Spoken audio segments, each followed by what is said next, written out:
Viewers, welcome to the Personal Injury Law Show. This is a show that talks about everything current in the law with personal injuries and obviously of importance to you, the viewer.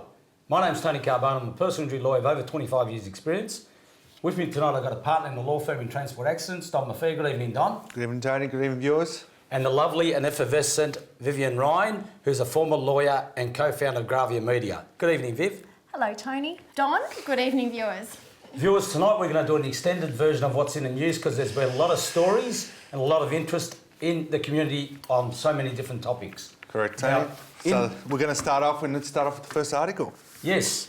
Before that, Vivienne, you were at the Bully Zero Ball on Saturday night. What did you think of it? It was incredible to see such a huge turnout.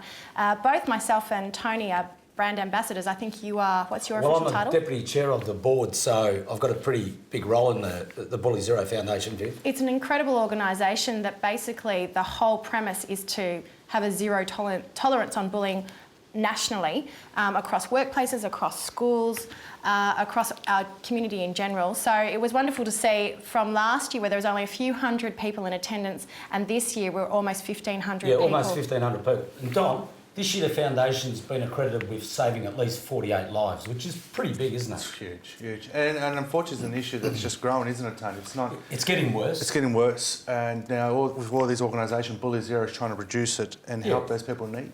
Well, there's a 24-hour number they can ring, and it's amazing the support you can get out there if you ever need someone to talk to. So don't hesitate to ring the Bully Zero hotline or reach out to one of the board members or ambassadors like Vivienne and myself. Absolutely. Anyway, on that note, let's get on to this child mental health crisis. This sort of flows on from the Bully Zero thing, Don. Tell us a bit about what's going on with the young people in society. Look, young people in society, unfortunately, are suffering from or it depends on the scale, but it could be serious psychological issues which the parents are not aware of. Yeah, I mean, I think this leads on to the Bully Zero introduction. We had a father of a 16-year-old girl who ended her life unbeknownst to them. She was brought up in a very loving, supportive family. She was popular at school, and you know, the night before she actually ended her life, they checked in on her and they had no idea what was going through her mind. And we're going to have the father of the show, the father of this girl on the show in a few weeks' time. But it just lends itself to the fact that as parents, sometimes there are no warning signs. No warning signs. And unfortunately, what this article now talks about is that 1 in 10, some as young as 4 have mental health disorders, so ranging from depression, anxiety,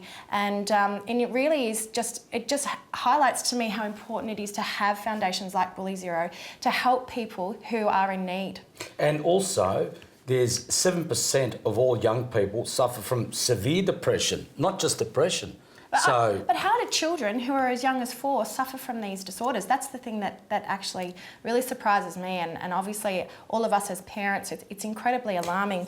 Yeah, well, is it the case, Viv, that maybe now it's more education around these issues, whereas days gone by, they just would have got through and no one was realised what was going on or what are the indicators? I'm just not sure if it's a case of... I remember when we were growing up, we're out in the street kicking footballs and playing cricket, running up and down the street. I don't see that anymore, and I'm just wondering if it's a byproduct of the change in society where people are stuck indoors. Well, I think it's a technological advancement that in some ways has really, really helped our society. In other ways, it's contributed vastly to anxiety, depression, not just with children, but also with parents. And then you think about your behaviours as an adult, and what are you teaching your children when you're there on your iPhone, your iPad, instead of engaging with them? And I think just to stay on point, you know, children now are being bullied. You know, there's cyberbullying, obviously, which is not new to anyone, but they're not escaping it. So you're talking about when we all grew up, it was limited to the playground, whereas now children can be accessed 24/7 if they allow it. So you could avoid people you didn't want to see. Is that correct? That's right. Yeah, keep the distance. So I just think we all need to have education around it, and we certainly need to continue to support outfits like Bully Zero. This is obviously a topic we'll take up in due course because it's very pertinent and relevant to our society. Yes. Okay, wards of state are suing on abuse, and there's a class action. Tom, tell us a bit more about it. Well, this is just on the back of the Royal Commission into Institutional Response to Child Sexual Abuses, which was held in, I believe, Ballarat, Tony. So the time limitations for people or victims of abuse has been abolished. So now we're going to see a lot more claims that happened back probably 70s, 80s, even earlier, are coming through. And there's mention of a a lot of abuse that went on in Tirana Youth Centre, which has since closed down. So it's interesting to see, Tony, that what's going to come out of all this, but unfortunately I don't think it's a limited class, going to be a huge type of class actions coming through. Viv, a lot of these people that are claiming are probably in their late 40s, early 50s, so it's going to be a big group of people. Yeah, well, they're predicting a multi-million-dollar class action. Well, the legislation apparently changed in February, but did the legislation change only where it was only relevant to those people who were wards of the state, or is it subject? I think it's across the board. So it doesn't matter if they No. weren't wards of the state, but if they did suffer sexual abuse many years ago, they can still make a claim. Well, there was a court decision that said that it's when you know that you've got the condition that your action accrues. Do you remember that decision, Don, in the county court where someone was abused when she was younger and she brought a claim when she was in her 40s? Yeah. So it's always been a way around it, albeit you've got the long stop and short stop provisions under Limitation of Actions Act. Correct. And Tony, these are claims sort of in a class of their own. So the law has recognised that this is an issue and there's a lot out there, and they're actually helping out the victims in this case. Yep. And we follow one. I mean, you know, in Ireland they had all these inquiries, and following that had all these claims for compensation made.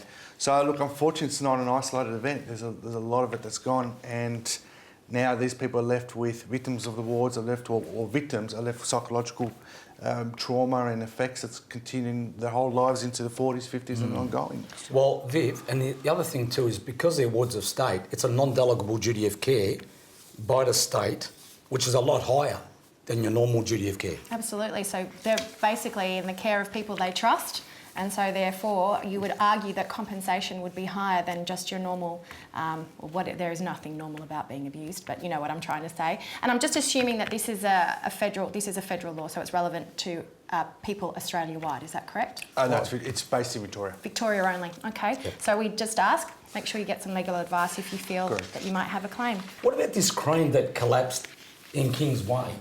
Yeah. Is that an extraordinary event, Don? Well, it's happening too often, isn't it, Tony? We hear walls collapse, cranes collapse. This crane was being lifted, so I think it was going up another level, and the whole structure just collapsed with slabs of concrete that fell and closed down one of our major freeways in Victoria. For a couple of weeks. Yeah, until they moved it. So, yeah, this is a scary thought, isn't it? The amount of building that's going on, and these sort of incidents can happen. Viv, the location where it occurred, there could have been a lot of deaths. I mean, it was near Kings Way, and it's a very busy thoroughfare, and you've got a lot of apartments in the area. I'm just astounded, Don. It really is surprising that no one was seriously maimed or killed in this incident. Yeah, and I think that's lucky, because that's incident like that, like I said earlier, there's been instances where walls have collapsed in construction sites and injured and killed people. It's just lucky that no one got injured. Exactly. Viewers, we've got to go to a sponsors break. Stay tuned. After the break, we'll take up all these topics that are of interest to you out there.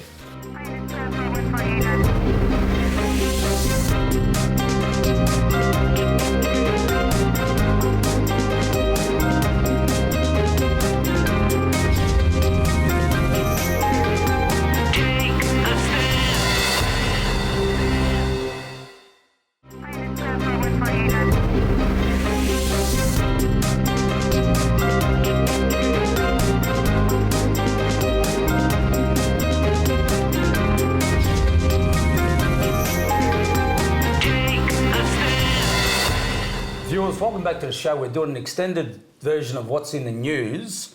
Now, Don, there's an angry sperm donor who fears there could be 20 or more people knocking on his door, which are kids that he fathered technically, right?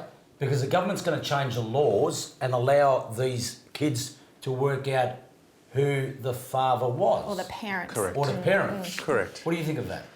Well, Tony, this is where the government believes that these donors, the children of donors, have a right to know who their parents are and their background, and could also be for medical reasons.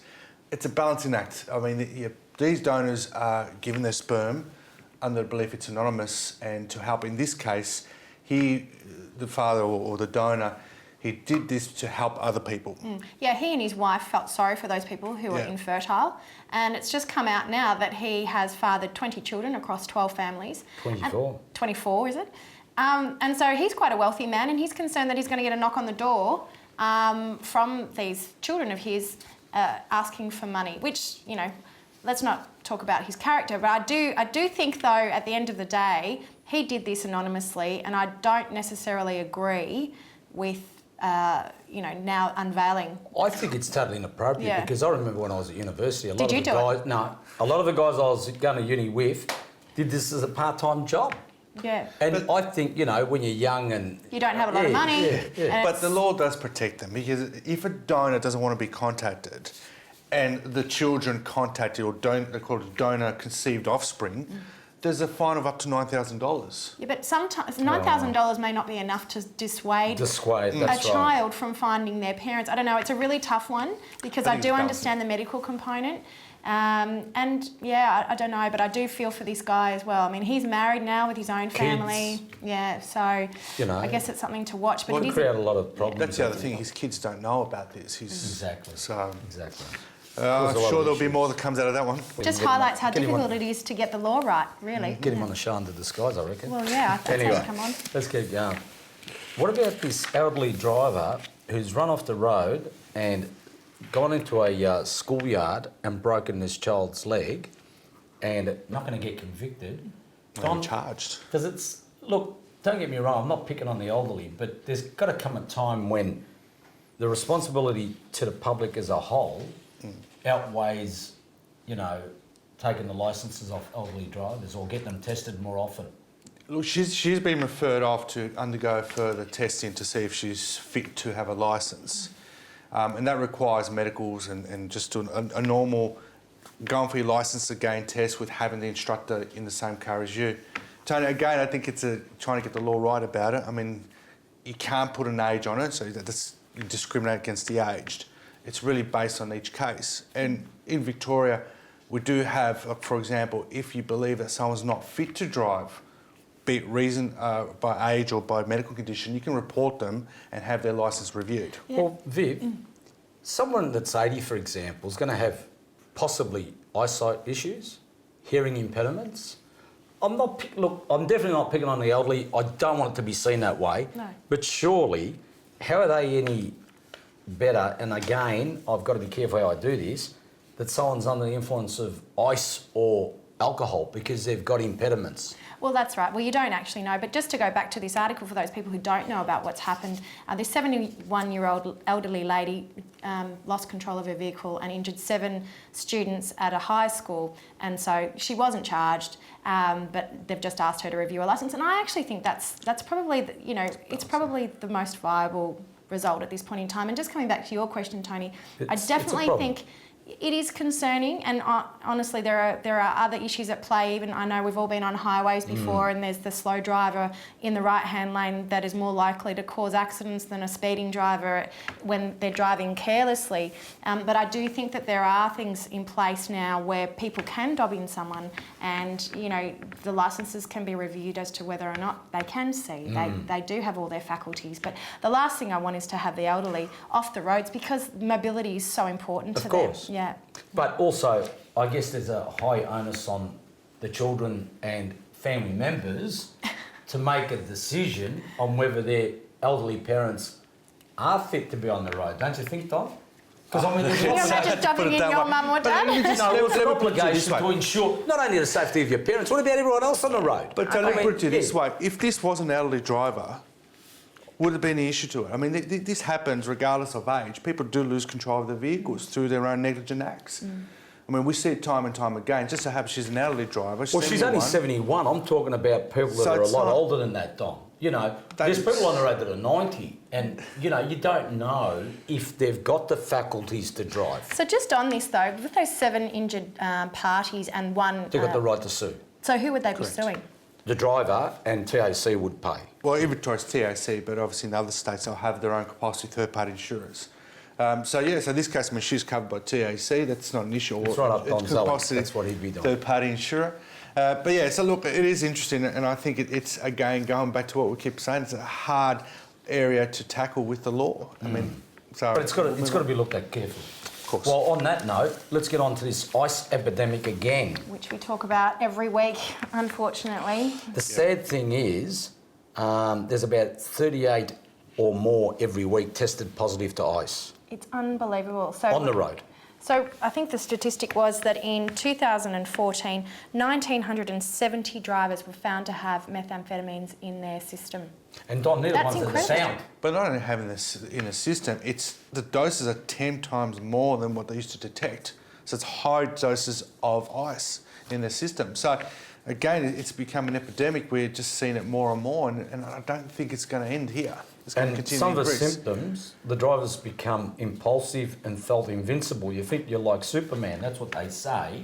Now, they might be Superman, but what about all the other road users? Yeah, correct. And sadly, Viv, they're using the drugs as a mitigating circumstance To get off.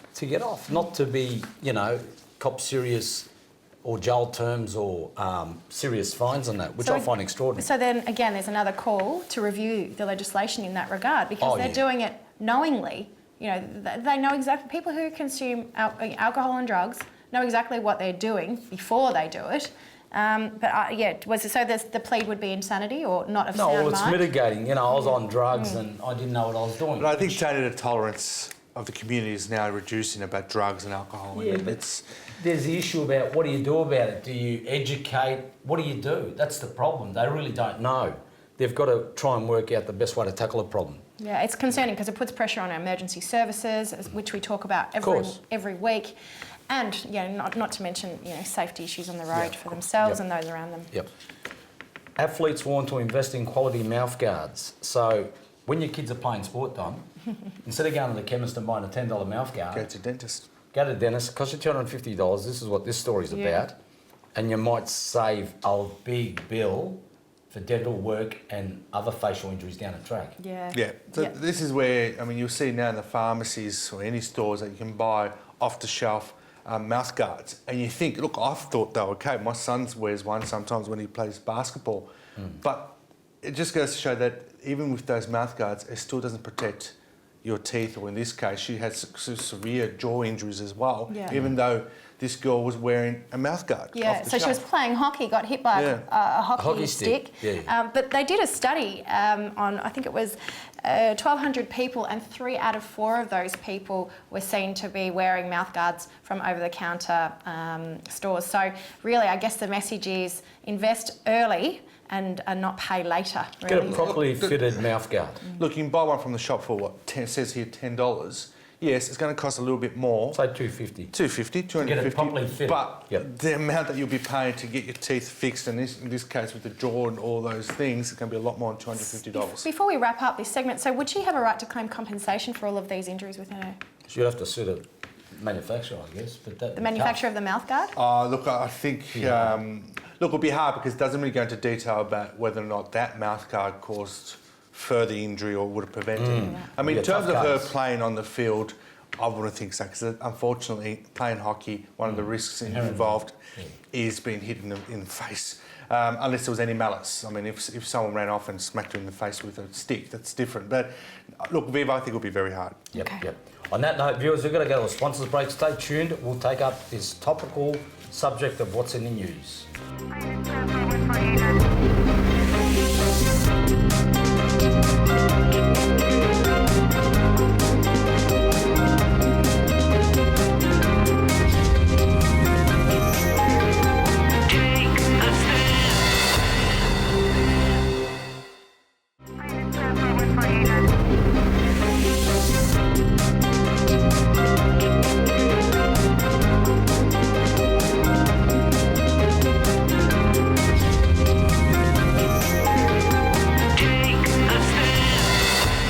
Viewers, welcome back to the show. As you can see, there's a lot of topics that we can't all agree on, just what the outcome should be. That's correct. But this is one that's really close to me.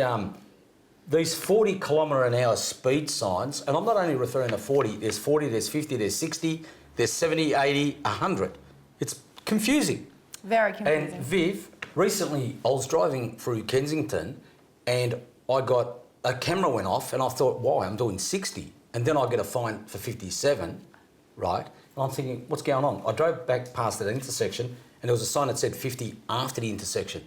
But then I went looking, and after I finally looked, there was another sign that said 50 before the intersection, but it was so high I couldn't see it. It's so confusing. That's bizarre. So confusing. I mean, I think nationally there are issues, but certainly in Victoria, the completely, all over the fragmented place. way of speeds, ridiculous. I think we've all got a story to talk about. I mean, 0 points for me.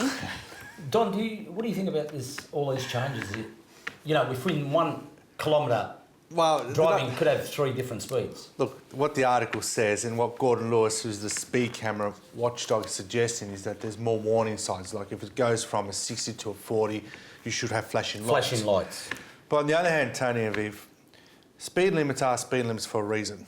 There is because... Thanks, Don. Yeah. There is areas, particularly with the 40, that's built-up areas around schools, shops and the like. Regardless if you're doing the speed limit or not, you've got to drive according to the circumstances. I agree. I agree. But let's talk about, in 9 months to March, the state's most prolific traffic cameras netted $44 million. Now, exactly. I'm sitting here on a 0 point balance because all of my acquisition of demerit points have come about through a 40k zone where I've been driving maybe 46, 47, and I'm too busy to try and contest them, and then I turn around and have 0. Now, I am a really safe driver, so I absolutely agree with Gordon Lewis. And the reality is, in these areas where it's 40, you can't do 40 anyway because there's so many cars. It's very rare. You can. Everyone does 40s at the same time. So we always use the example. You go back many years ago, the speed limits around residential streets, even around schools, was 60. Yes. Now, if you're driving around 60 in a school time, in a school area, 3 o'clock or in the morning, and someone runs out and you hit a kid, even though you're doing a speed limit, you are still negligent. Yeah, but the law's always been that you've got to reduce your speed based on circumstances. Exactly, circumstances. So, the prudent driver would drop the speed anyway. Correct. To accommodate the location. So if you're not sure what the speed limit is, look around your surroundings, and there's possibly reasons why it's gone down to 40 or 50 or 60 or whatever. But or maybe, I agree with you. I've had my fair share of speeding fines. I think it's a joke that now I have to pay for the air I'm breathing. I agree. It's getting to the point where I'm going to have to pay for that too. Well, I'm agreeing with that, but maybe we should now talk about Uber, given that potentially, if you lose your licence, which a lot of us might with these reduction of speed limits and the acquisition of demerit points, that we might have to take an Uber. Now, what's an Uber, Don? Uber, it's a ride-sharing, we'll say app, a ride-sharing, well, it's not a taxi service, is it now? I'm trying to explain it. You have to pay. It is a taxi service. But it's not really, it's ride-sharing. So we're someone with a private car. But you're not so getting Tony, you can pick me up and I'll pay you a fee to drive me down to the shops or something. How's that any different? So it's not quite a taxi. This article talks about the fact that Uber drivers are, on the one hand, being asked to register an ABN and supposed to be charged GST, but Uber are actually challenging the ATO legislation, saying that they actually don't have to be registered for GST because there is some sort of loophole in the ATO legislation section 144. But having said that though, and just coming back to your point, Don, I use Uber all the time. I love it. It is dependable, it is reliable, in lieu of taxis. So it is questionable whether or not it is or it isn't a taxi service, given that that is the behaviour. Well, this is the taxi industry's way of trying to get back at Uber because they can't compete.